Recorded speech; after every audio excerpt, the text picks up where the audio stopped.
Okay, today we're going to do a little bit of crawling. Now, crawling is being talked about recently quite a lot because it's one of the developmental sequences that's really important for our brain development because it helps us with our cross patterning. And as you probably know, many of the nerve fibers in our brain, our spine, going down to the spinal cord, actually cross from one side to the other. And so there's this incredible connection by doing exercises where we, in brain gym, where you do this one where you're touching the opposite knee, where we start to help with that patterning neurologically. So crawling is also really good for strength. We're going to come onto all fours. And to start with, I just want you to find a little bit of space in your house where you can just very simply crawl with your hands and knees down. You're going to crawl forwards, you're going to crawl backwards, and I am not crawling very fast simply because I'm trying to keep within the camera frame, but you go for it, you crawl around. And what I want you to do, the opposite hand and opposite knee go forwards at the same time.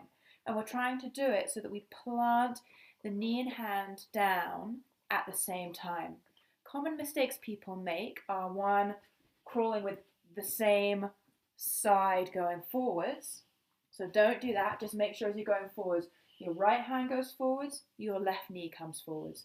Your left hand goes forwards, your right knee goes forwards, and so on.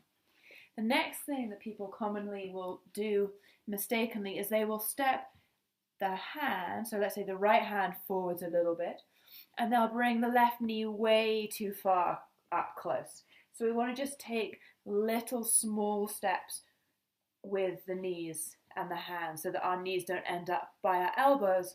And that's really important for the next stage of crawling. So once you've figured out just the regular crawling, opposite hand to knee going forwards, try it forwards for a little while, try going backwards.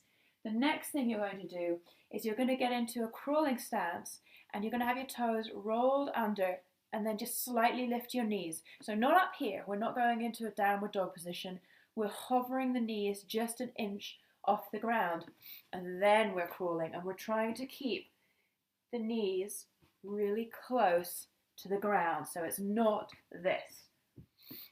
And if you need to look in a mirror, you can. That can be quite useful. But you'll notice, I notice immediately after doing that, it's tiring, it's hard work. So here's where the core starts kicking in and crawling actually becomes a really useful, valuable, strengthening exercise as well as being really good for coordination.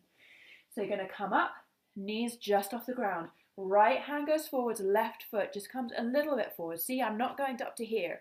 And again, that's the common mistake. People come here and then their elbows end up being right by their elbows, which is just awkward and not very useful. So little steps forwards with your feet, little steps forwards with your hands, opposite sides. So right hand goes forwards, left foot comes forwards. The left hand goes forwards, right foot, and so on.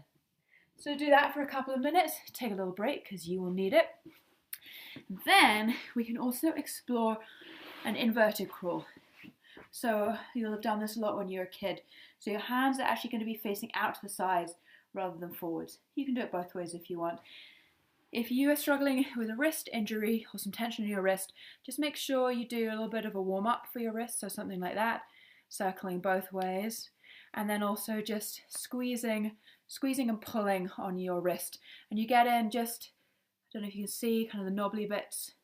On my hand, I'm coming in just above that with my thumb and index finger, making a circle, looping and just squeezing.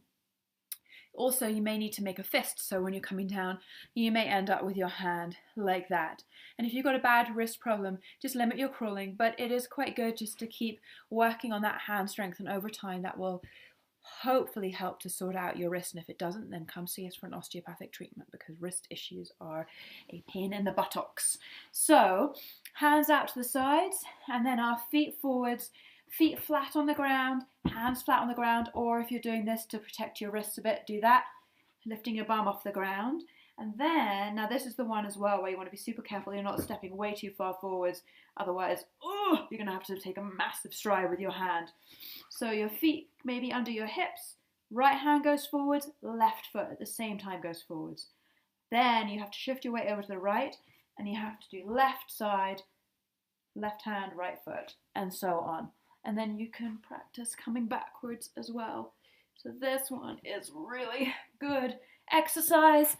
And there we go, there's your little sequence. You're doing just your regular crawling, and then you're crawling with your knees off the ground, and finally you're doing that inverted crawl with your hands on the floor, so you're walking around like a little crab. Okay, that is today's exercise. Enjoy.